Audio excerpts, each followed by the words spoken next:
Good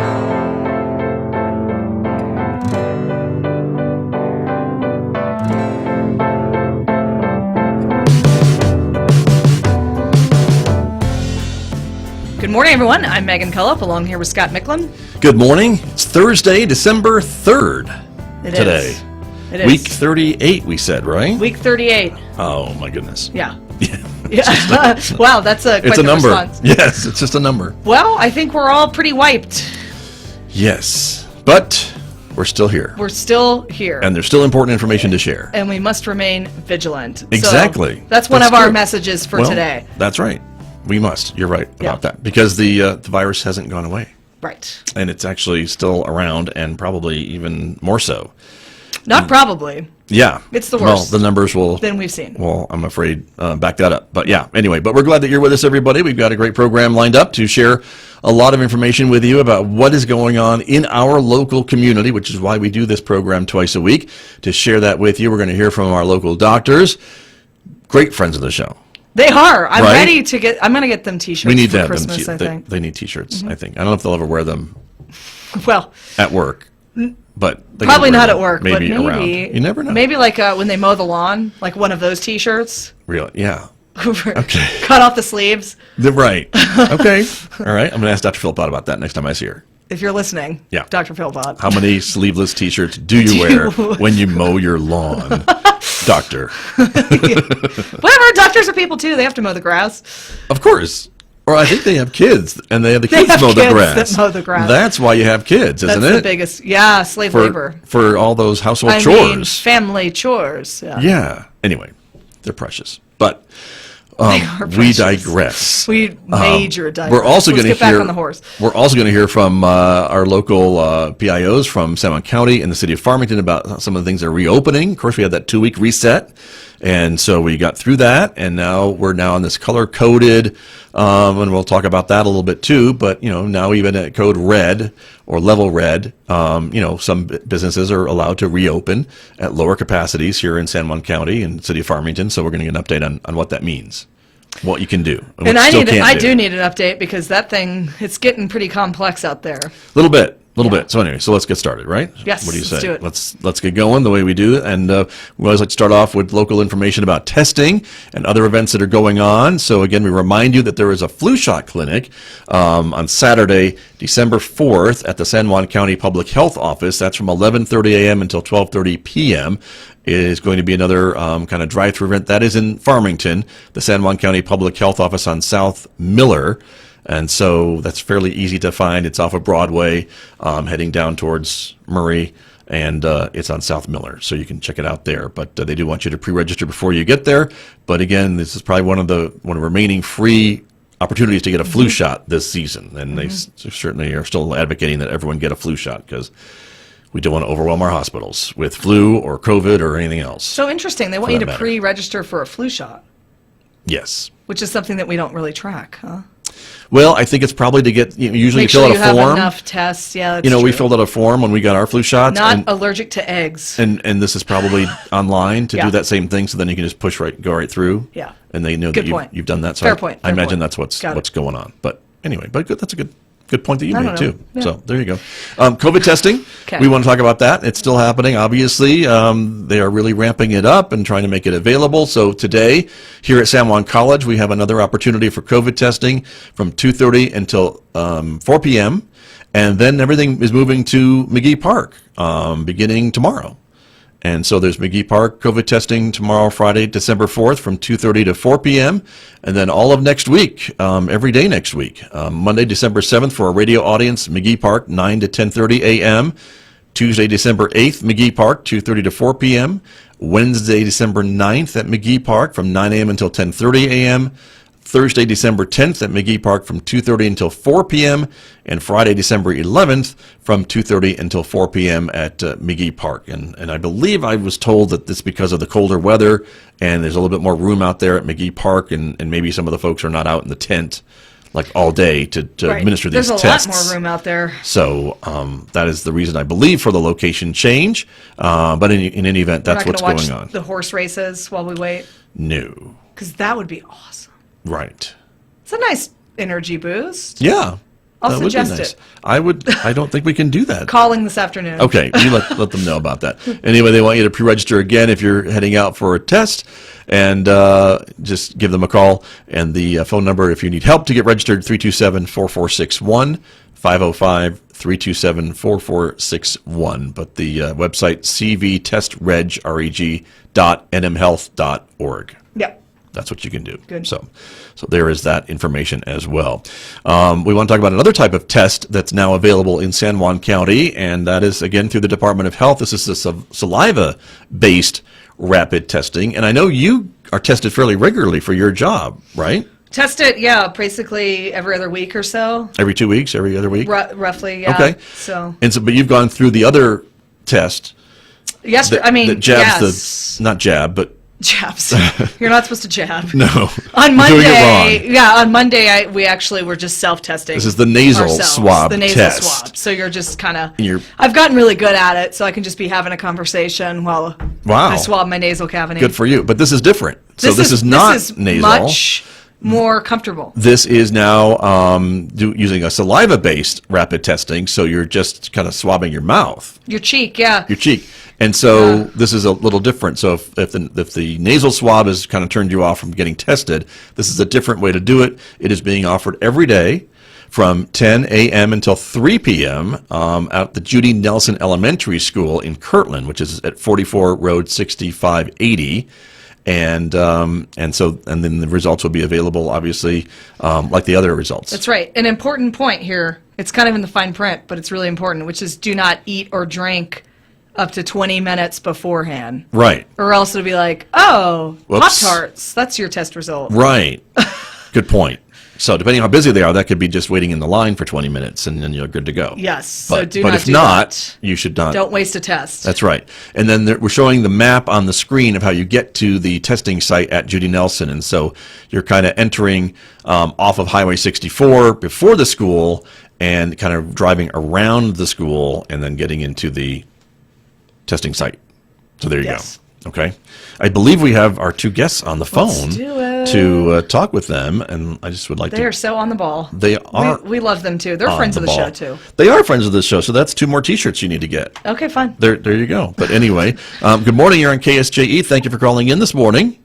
I prefer a polo shirt, thank you. Oh, Of course you do. That sounds like Devin, Neeley, and Georgette Allen. Yeah. Yes. Good morning. Welcome, both of you. Thank you for calling in and sharing information about kind of what has been able to reopen and what is still closed after our 2-week reset here in San Juan County. That was the reason to invite you on. And just besides, we love talking to you guys, both of you. So It's true. There's that. Thanks. It's always a good time. We appreciate you guys. We appreciate you guys updating the community. You guys have been doing this faithfully for, are we going on 9 months now? Wait. Oh my gosh, Georgette is reminding us this is our 100th show. Oh, that's We right. forgot about that. I was supposed to bring We were cupcakes. supposed to do the math, right, to confirm that. But, But we're I pretty think sure. we can trust other Scott that this is 100. I'm going with it. This is our 100th show. It's actually a big day. Oh, We should have had. thank you, We Georgette. should have had confetti. We need it. Something. Something. I was a I'll guest send you a on the card. 100th show. Thank you. Please send me a Yes. card. 100 shows. We're impressed that anybody's still sticking with us. Truly. Exactly. But thank you. So I listen to you guys, and I appreciate you guys. I just want you to know how important it is that you guys are doing this every morning. So thank you so much. well, thank you for sticking with us, and again for the work that you both are doing to keep us all informed on what's going on. And so let's start, maybe Georgette, with you. With the city of Farmington, and I know there are certain city facilities that have been able to reopen now, be it at decreased capacity. But again, for folks that are wanting to maybe visit some of their favorite city facilities, tell us what's going on. Sure. Just as a reminder, and maybe you guys talked about this, I was stuck in a meeting, so I didn't catch the beginning of the show this morning. We're at red level right now, so at this point we were able to open some facilities up. So we've got the golf courses open. We've got the aquatic center is back open for lap swimming only, and Lions Pool, this is a very popular one with some of our senior folks, so it did reopen. The Farmington Rec Center, our tennis courts, the museum is actually opening today, just the Farmington Museum, and then the Farmington Public Library will reopen on Saturday. And we've posted all the hours again.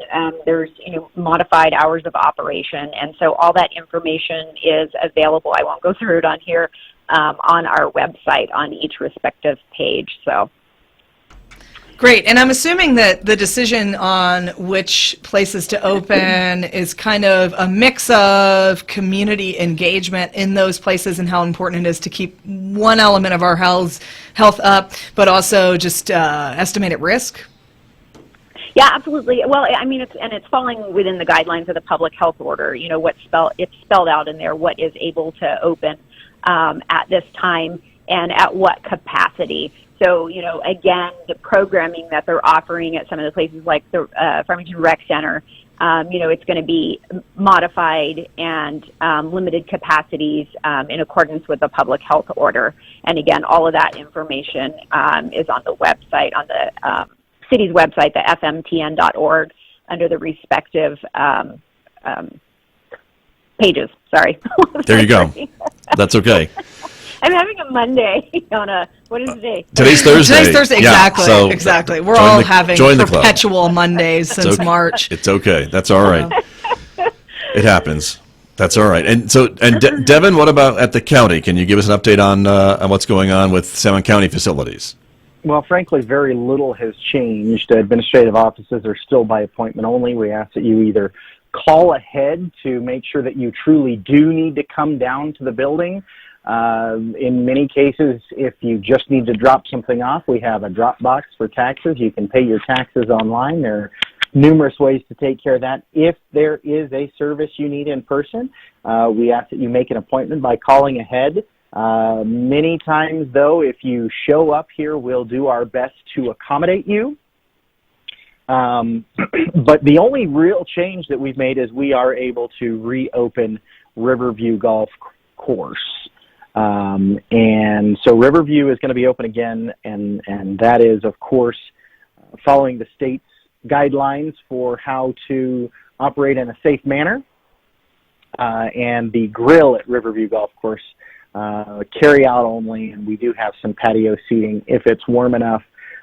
But those are the two big changes since last we spoke at the county. So the red level didn't change too much for us, but we are glad to see that the red level does allow a little bit more economic activity in our area, and we're glad that that some of our businesses are able to reopen, and we do encourage everyone to abide by the guidelines set forth and really protect yourselves, protect the others in this county, and protect our businesses. And so one of the things that Georgette and I have been working on is some different messaging to that end, and I sent you the graphic, and it was probably too late, Scott. But right, we don't have it ready to display, but I wanted to ask you about that, Devin, Neeley, about that goal is green, kind of 3 steps that would help us get to that level green to allow more things to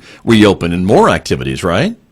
Correct. Our goal is green. We at San Juan County and City of Farmington and our other local entities are all working to change our restriction level to green. Now, that doesn't mean everything is open and business as usual.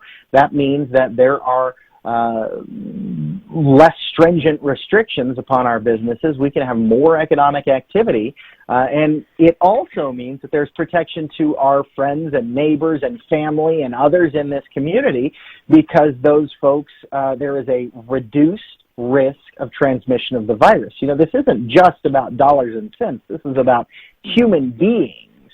In any event, our goal is green. Whether you want to look at it as a protection to your friends and neighbors and grandma and you, Scott, and you, Megan, and you, Georgette, or if you want to look at this as green being the best we can do for our business partners and letting them operate as close to their potential as possible, or whether you want to look at this as our goal is green to support our healthcare workers and protect those folks who are working in the healthcare field and protect those folks who may need non-COVID related medical attention across our county for every single person our goal should be green, frankly, across the state. But we can be selfish in this instance, I believe.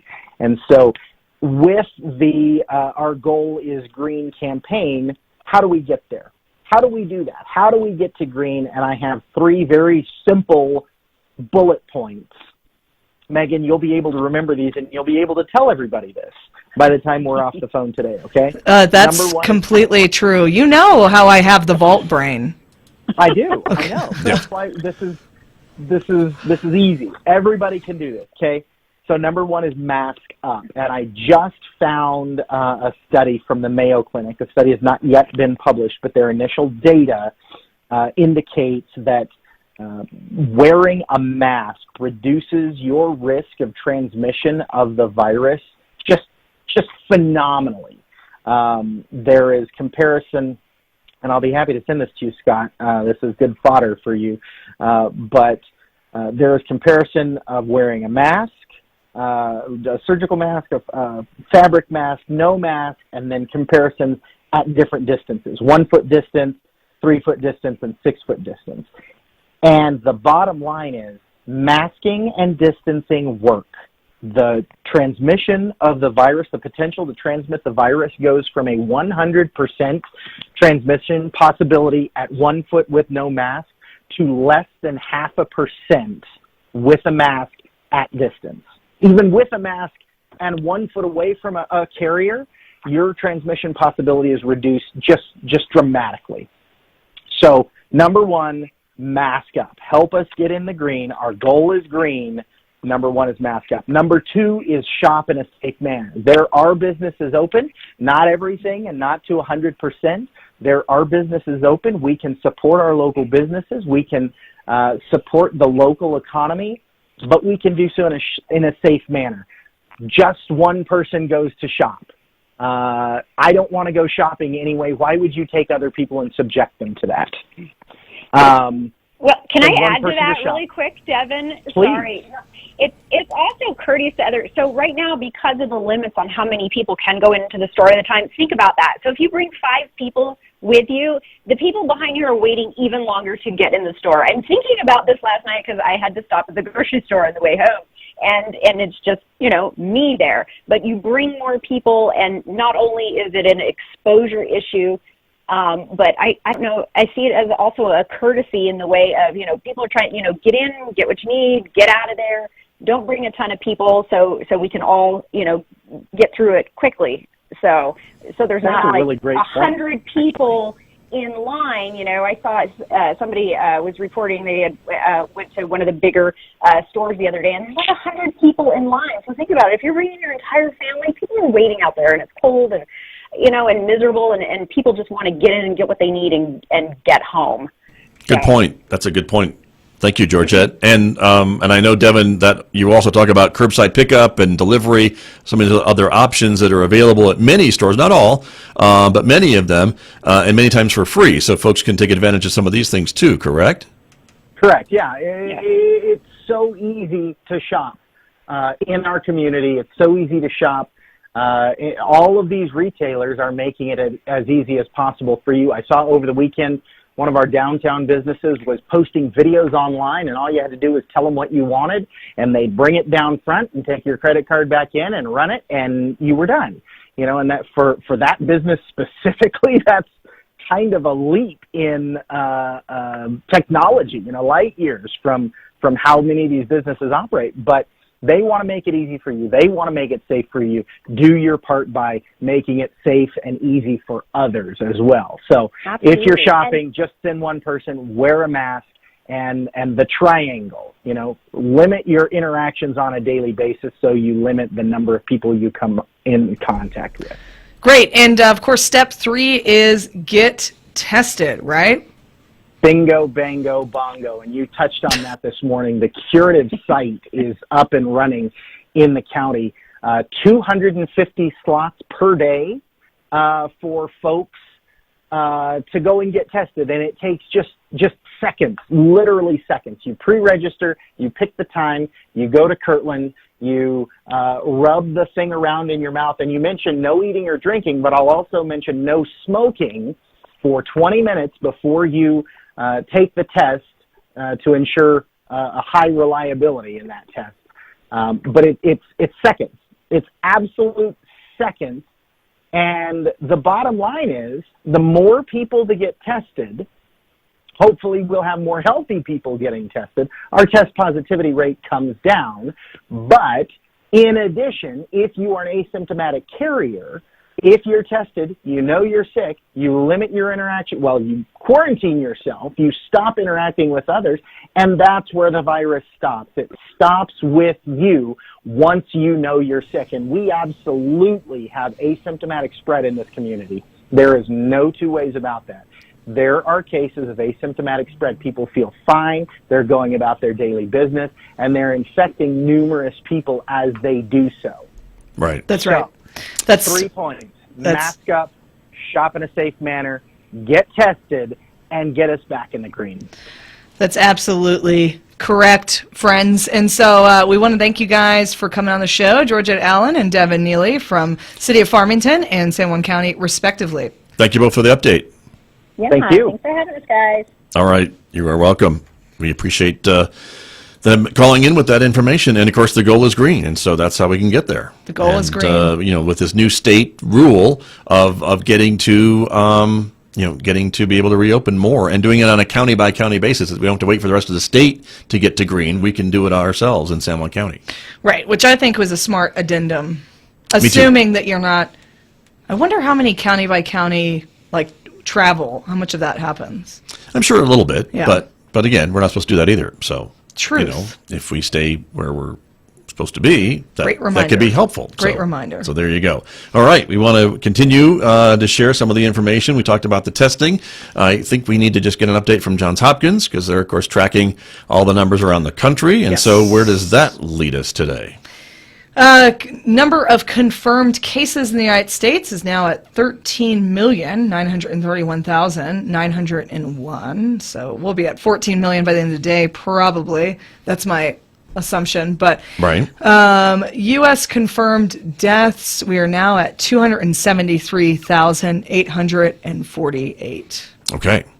So still lots of cases every day. Almost record numbers of cases every day. Climbing, very bad, Still, yeah. still kind of climbing across the country. In New Mexico, we can scroll forward here. Another kind of grim milestone yesterday. The governor made a statement about the 100,000 plus COVID-19 cases since the pandemic began. So again, this is the cumulative number since March, but we're now at over 100,000 cases in our state. There were another 1,549 cases yesterday. In San Juan County, there was another 141 cases yesterday, and there were 40 deaths across our state, which is a lot. I think that's a record Yeah. of fatalities, and Yeah. of those 3 were in San Juan County. And I'm trying to remember, but I believe there were younger people in their 20s or 30s. Yes. Were part of that list. Yes. And another 953 recoveries across our state, which of course we celebrate those as well. But it is still spreading. And as Devin mentioned, and I think he's absolutely right. We have asymptomatic people who don't know they're sick. Yep. And I'm sure if they knew, they would act much differently, but they feel they're healthy. And so they are inadvertently spreading this around. This is what we call magical thinking. Yeah. Yeah. So.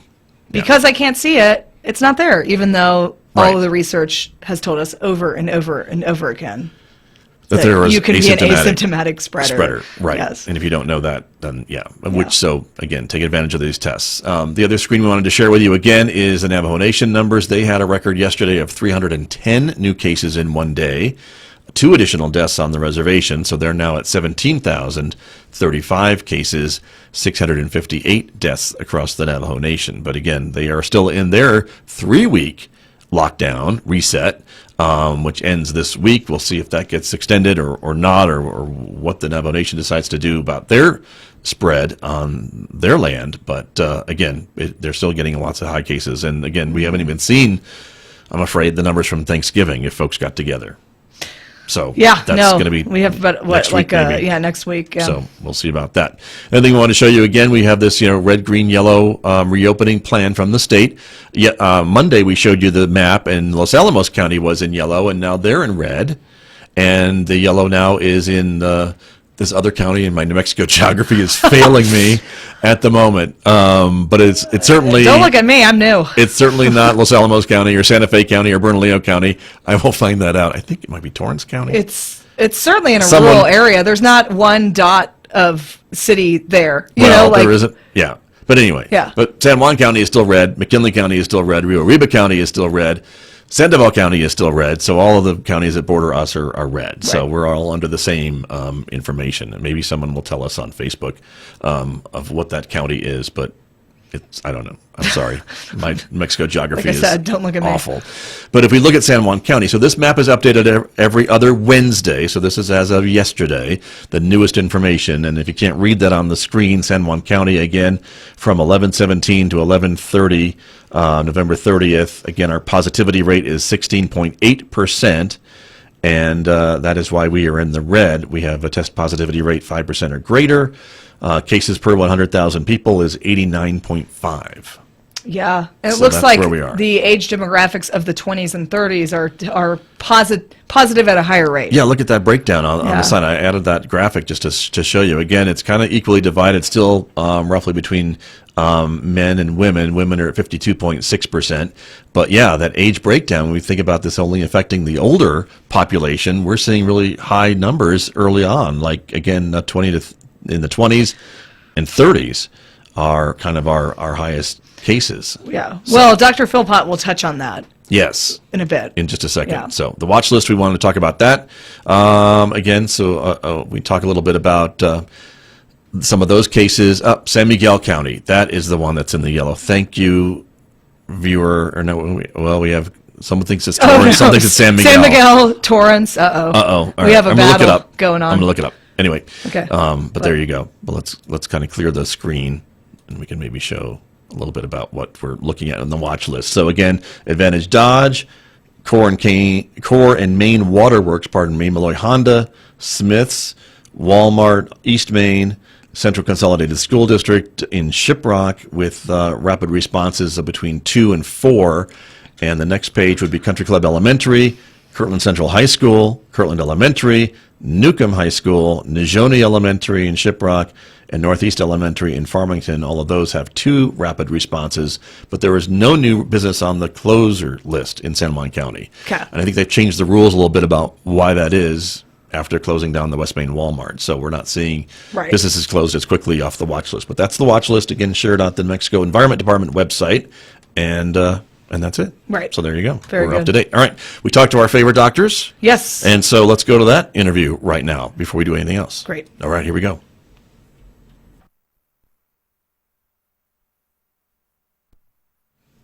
Joining us now to get a little update on things going on at San Juan Regional Medical Center, our favorite doctors in San Juan County, we Friends have to say. Friends of the show. Dr. Erin Philpott is on the line, also Dr. Brad Greenberg from San Juan Regional Medical Center. Doctors, good morning. Thanks for calling in this morning. Good morning. Thanks so much for having us. Thanks for having us. You bet. Great to have you both on the program. And so, to get us started, give us an update, if you will. Certainly, there's been a lot of conversations about vaccines. We've talked to you both about that. What's the latest that you were hearing? I believe it was it Pfizer that selected New Mexico as one of the first states to start rolling out their vaccine in North America? Yeah, so there's a lot happening on the vaccine front. New Mexico is busily working hard to kind of anticipate how we are going to distribute all the vaccines when they do become available. I think New Mexico is included as one of the 4 states to do sort of the trial program, but that doesn't mean that we get the vaccines any sooner. It just is sort of this practice round. But we did have we are working with the state and developing our plan in a phase-wise approach to the populations or in distributing the vaccines to the priority populations. And I think it's coming along. You know, it's difficult to plan for something with a lot of unknowns, but the Pfizer, as we all know, is currently undergoing the emergency use authorization review, and it sounds like Moderna submitted theirs today, so that might be close behind.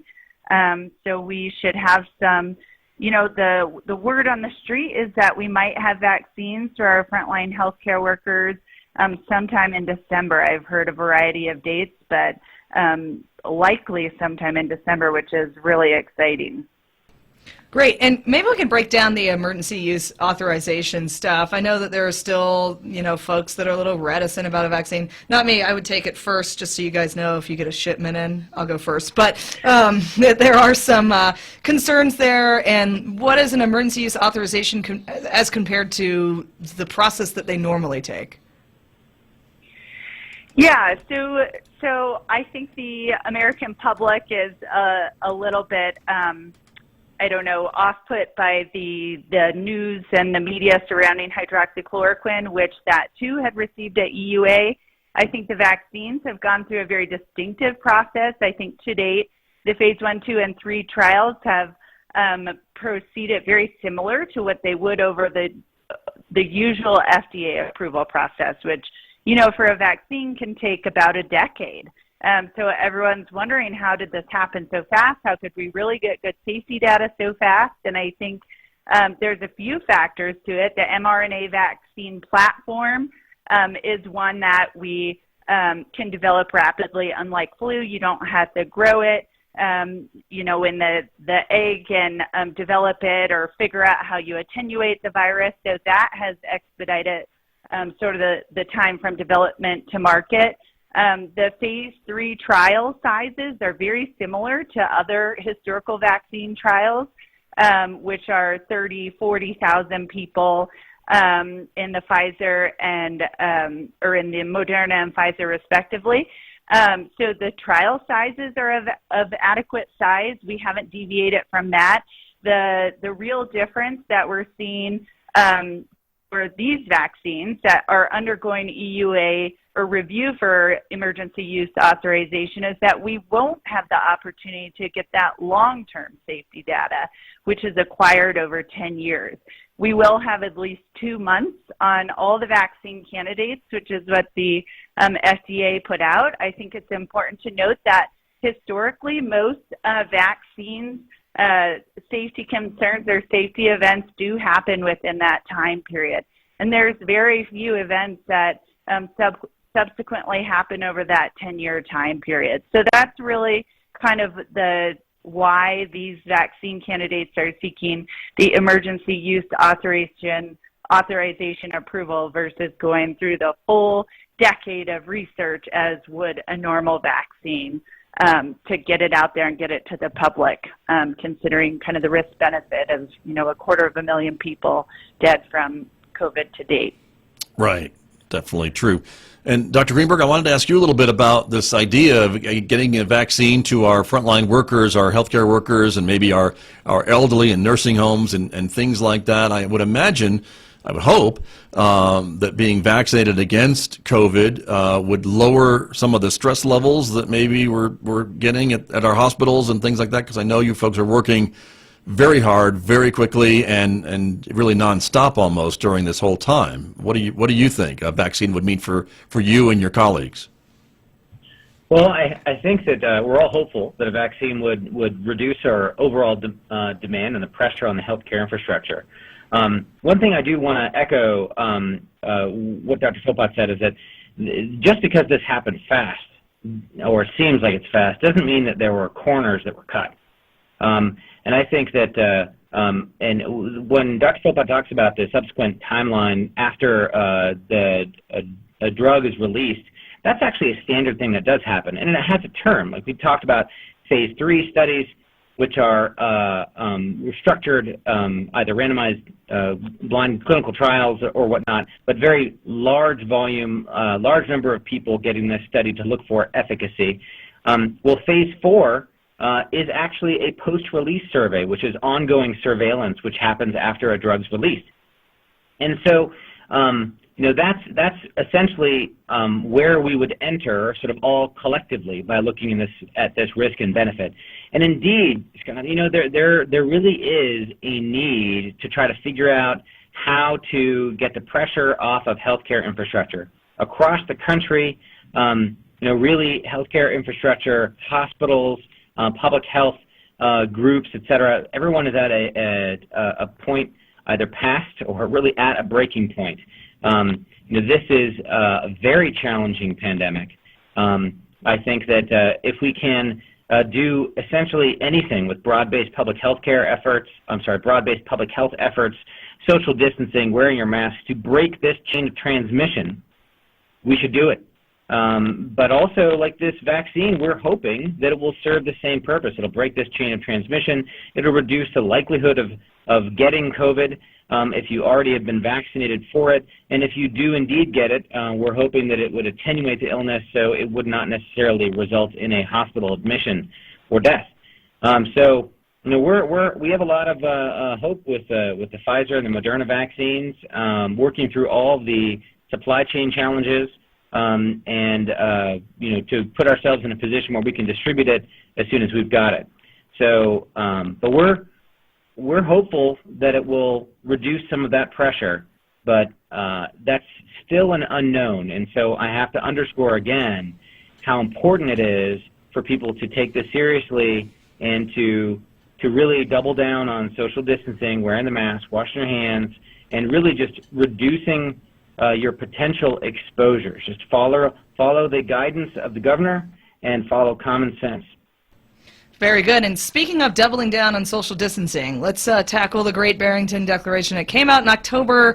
It's still kind of going around as far as folks commentating on it. It was to set it up sort of what it entails. It was written by a professor of medicine at Harvard, a professor at Oxford University's epidemiologist, and then a physician and professor at Stanford University. So it kind of garnered a lot of attention because those folks were seen as reputable sources. This document seems to ride heavily on the herd immunity concept, and they advocate something called focused protection measures. So that's the setup. You guys take it away, tear it apart as you see fit. All right.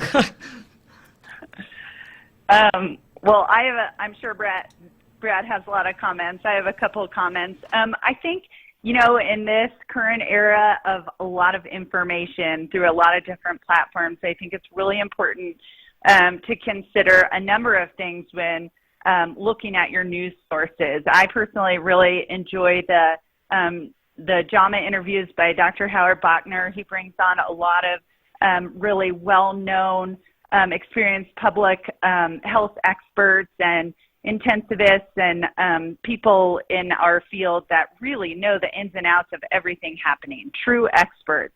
So I just give that as an example. He actually interviewed one of the authors of the Great Barrington Declaration along with one of the authors of the John Snow Memorandum, which came out to basically refute the Great Barrington Declaration and present some points which I think are very valid. And in fact, I made my own list of points why I didn't feel this was a achievable, safe, or realistic route to go for our country. And it actually, then I read the John Snow, and it felt very similar. So anyway, I think the points to highlight, so the idea of herd immunity is for everyone to get ill, recover from their illness, and develop sort of this protective immunity. We know herd immunity based on the R-naught, or how readily COVID spreads, is around having 2/3 of the population infected to acquire this. So I think we are seeing kind of what is happening now, a number of problems that are rising from this idea of herd immunity.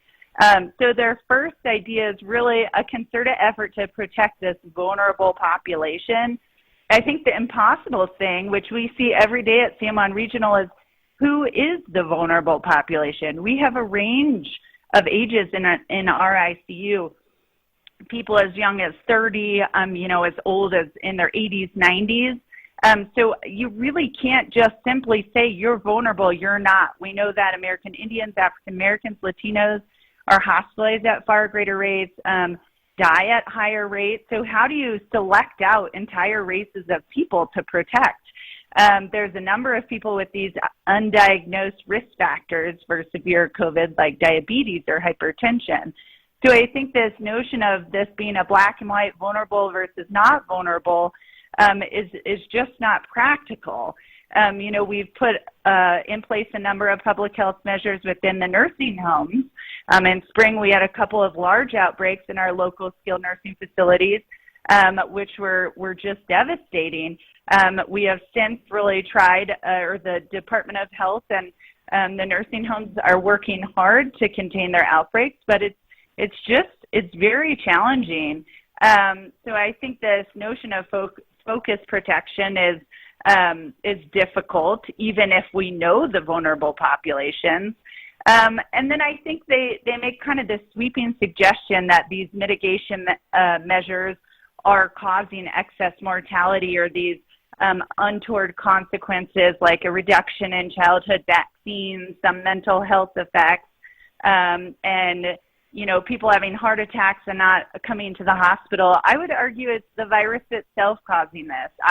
Even if there weren't a stay-at-home order in New Mexico, I'd say the movie theaters are unlikely to be packed. I'd say those cultural events that normally go on would not be well attended. So I think the virus itself is really causing a lot of these sort of negative excess or additional issues we're seeing in our society right now.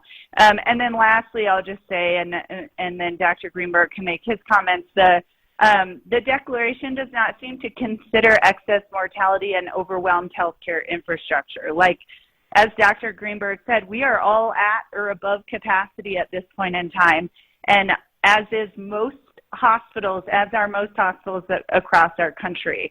So if we were just to open everything up with some of those focused measures to protect the, quote, vulnerable, I think it'd be far worse in the absence of mitigation measures. So much to say on this, but I'll leave it at that. All right. Thank you. Dr. Greenberg, your turn. Well, I think that it's important to also state that some things, even though that I may not necessarily agree with the specific conclusion of the Great Barrington Declaration, I think it's important that we don't minimize the excess mortality that we may see with non-COVID illness, and also looking at the social, economic, and psychological impacts of a drastic modification to how society functions. I think those things are important, and I think those things are clearly worthy of consideration. I think, unfortunately, though, we can't really get back to something that looks normal without actually addressing the pandemic first. And, I very much appreciate scientific discourse, and I sort of like how, even though the sides are polarized, and we never like to see two sides get polarized, the scientific discourse, at least with the history of science, and one of my favorite books that talks about transitions in science is called The Structures of Scientific Revolutions, where you can have different perspectives about how these things work, and they have to battle these things out in order to arrive at a specific scientific consensus using principles of science in terms of investigation, evidence, and analysis of fact over time to basically see which one bears out as representing scientific truth. So it is kind of neat to see how that is unfolding in front of us. The problem is that the academic argument is one thing. The practical argument is another. The truth, our truth here is that we're seeing people die from COVID, and we're seeing hospitals that are filled up as a consequence of this. And I would argue that this targeted protection, what they describe as focused protection, was actually tried. We probably tried it over the summertime across the country and in a number of different avenues where we basically said, okay, well, we're going to protect folks that are in nursing homes or protect folks that are vulnerable, and we're going to try to open things up. And we're actually experiencing right now the consequences of that particular public policy. And so I think that we really do have some challenges here with what the impact is now to healthcare infrastructure. And before the Barrington Declaration, before the John Snow Memorandum, there was simply pandemic curves that described excess mortality as a product of their impact on healthcare infrastructure. Those things are much more of a common sense way of trying to understand this. doesn't matter what the source of the morbidity or the mortality would be. If you overwhelm your healthcare infrastructure where we can no longer provide services that are necessary, then more people are going to get sicker. So we're actually, this time around, compared with the spring, we're working really hard to stay open. We're trying to stay open to address all of these other pieces of needed healthcare, and trying to encourage people to engage to get psychological support if and when it's necessary. And so I think that, I think that the trying to embrace herd immunity when there are basic scientific questions that are not yet understood, like if you can get reinfected, that particular element really does add so much uncertainty to the idea of herd immunity. If you could get sick, but you could get sick again. And there are clearly demonstrated cases of people that have had multiple positive tests with intervening periods of being clear that add some real puzzling questions to that. So we don't know if herd immunity is possible. We don't know that, or herd immunity naturally is possible. And what we're seeing are true consequences to overwhelmed healthcare infrastructure. So I think that I would implore people to, I think it's great to enjoy the scientific discourse, to enjoy the different perspectives, but I think really the key is they should be asking themselves, how does this change what I can do, and how do I protect myself, and how do I protect my loved ones and my community? And I think those, simple, even in the Great Barrington Declaration, this is important too, they endorse hand washing, staying home when you're sick, reducing all of the kinds of things that would increase the likelihood of getting infected. So, they have a number of other conclusions that I don't really align myself with, but I also believe that some of these elements are important to consider. But I think the key is we're in the middle of a pandemic. We're in the middle of overwhelming healthcare surge right now, and we should be doing really anything to reduce morbidity and mortality. Very good. Thank you both. It's so very helpful. And we'll wrap it up here with this last question, Dr. Greenberg. You had produced a video about the differences between quarantine and isolation. Can you just give us a brief summary of that? Absolutely. I think folks have been somewhat confused about what it means to quarantine. Sometimes they're asked to quarantine. And really what that is that if someone identifies that you may have been exposed to the virus, but you don't have any symptoms, then you need to quarantine. And what that means is that you need to stay home. You can't go to the grocery store. You shouldn't go to the hardware store. You shouldn't be visiting with friends, attending or hosting parties. You could be infected, even if you're asymptomatic, and you could spread the virus. And so really, like, the period of quarantine after your exposure is for 14 days, not for 7 days, not for 10 days. We have indeed seen people who become symptomatic on day 14. And we have seen also asymptomatic transmission from folks that are infected for 2 to 3 days prior to the onset of symptoms. So quarantine is a big deal when it comes to trying to reduce the spread of the virus within the community. So if you're asked to quarantine, that's 14 days at home. Do not leave your house, and make sure that you, if you do have to leave your house, it's for absolutely necessary reasons, either to seek health care or whatnot, but you shouldn't be going into stores or doing anything else like that. Isolation, on the other hand, yes. Can I add one point on that? It's been Absolutely. very common for people to get tested on day 5 or so. That's not necessarily what the Department of Health in New Mexico is recommending, but a lot of different states are recommending that, and people are choosing to do that. So even if you get a negative test, you still need to quarantine for your full 14 days at this point in time. So a negative test doesn't, you're not off the hook. You still got to sit it out for 14 days. Yeah, absolutely. That's a great point, Dr. Philpott. So a negative test doesn't necessarily mean that you're in the clear. So isolation, on the other hand, is where you actually are infected and you're contagious. and you also need to stay home.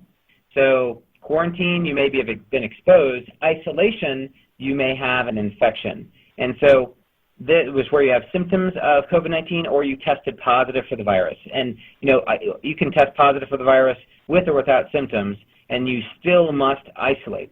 The isolation period lasts for 10 days from either the time when your COVID-19 symptoms began or when you have a positive test. So, and then of course, after that initial 10 days is over, you really should stay isolated unless you have a whole day without fever, without medication, before you stop your isolation. So that means that if you quarantine and you become ill on day 10 of quarantine, that means that you have 10 more days of isolation on top of that. And this is tough. This is a super difficult thing, but this is absolutely necessary and an important step in stopping the spread of COVID-19 in our community. So I think those are some important the highlights for quarantine and isolation. Very good. An important distinction, and I appreciate both of you for coming on and talking with us this week. We really do appreciate it. Dr. Brad Greenberg, Dr. Erin Philpott, as always, thank you both very, very much. Thank you so much, Scott and Megan. Thank you. You are both welcome. Stay well and stay safe, and we'll talk again soon. And there you go, our guests from San Juan Regional Medical Center. We appreciate them every time they talk to us and take some time out of their busy, busy days. So We do. There you go, everybody. And that will bring us to an end of our 100th show. 100th show. I mean, I am like, yeah. my mind is kind of blown right now. That's We had 4 shows since it started in March. Then in July, we cut down to 2. And Two a week. Here we are at 100. Yeah. Oh, my goodness. How about that? Well, we're glad to be able to be here, We everybody. love it. Every show Hopefully packed our with quality has improved. local information. I would like to think so, but we'll keep trying, everybody. So we'll be back on Monday. Yes. Is the point, and there's always lots more news to share, as this is an ever-evolving situation. So that's why we're here twice a week, and so we appreciate you watching. If you find this information helpful, we invite you to share it on your social networks, because, again, that's the only way we're going to spread the word about what San Juan County is doing. Spread the word about stopping the spread. That's true. Something like that. So there you go. There's another T-shirt for you. Yep. All right. Stay well, everybody. Stay safe. We'll see you here on Monday. Bye-bye.